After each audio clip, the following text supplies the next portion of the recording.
Bwana, mambo vipi mpenzi mtazamaji wa michezo?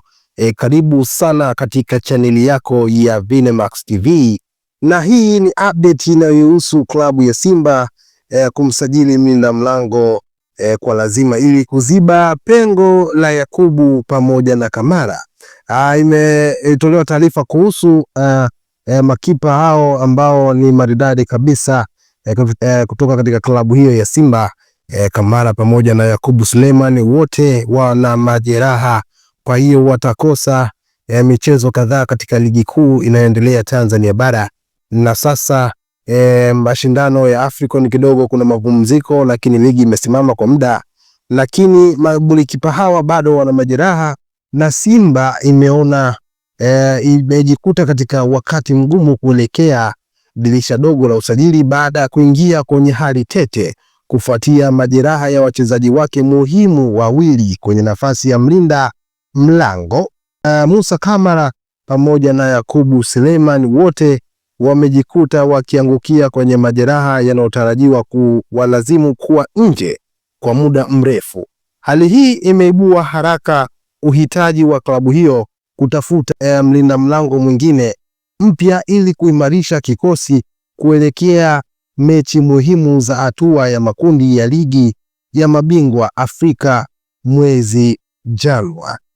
Simba inakabiliwa na ratiba ngumu inayohusisha michezo dhidi ya Esperance de Tunis ya Tunisia, Atletico Petro Atletico ya Angola pamoja na Stade Malien ya nchini Mali. Mechi hizi ni muhimu si tu kwa heshima ya klabu bali pia kwa nafasi ya kuendelea katika mashindano haya ya kifahari barani Afrika. Kupoteza makipa wawili kwa wakati mmoja ni pengo kubwa na linahitaji hatua za haraka kuhakikisha hali hiyo haiathiri kwa kiasi kikubwa utendaji wa timu ya Simba. Kwa sasa Simba imebaki na mlinda mlango mmoja tu wa kikosi cha wakubwa, Hussein Abeli, pamoja na mlinda mlango kutoka timu ya vijana kutegemea golikipa mmoja kwa mashindano ya kiwango cha CAF.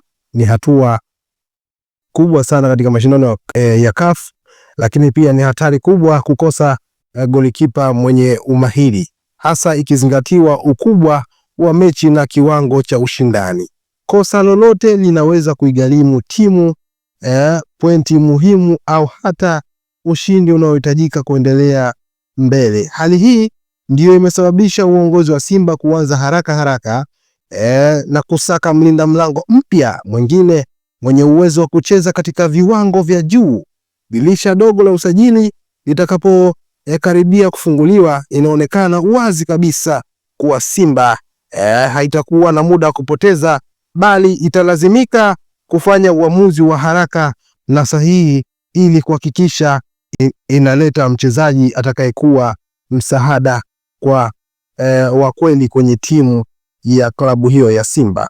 Kusajili kipa wa daraja la juu ni changamoto, hasa kipindi hiki ambapo timu nyingi huwa haziruhusu wachezaji wao muhimu kuondoka kirahisi, lakini kutokana na historia ya Simba katika masoko ya usajili, ni wazi kuwa wanaweza kufanya jitihada kubwa kuhakikisha pengo hilo linafutwa haraka. Ushirikiano kati ya benchi la ufundi na uongozi wa juu ni muhimu zaidi wakati huu, kwani wanapaswa kuchagua kipa atakayejibu changamoto za mashindano hayo makubwa barani Afrika. So dondosha komenti yako mpenzi mtazamaji wetu, lakini pia usisahau kusubscribe, like na kushare. Asante.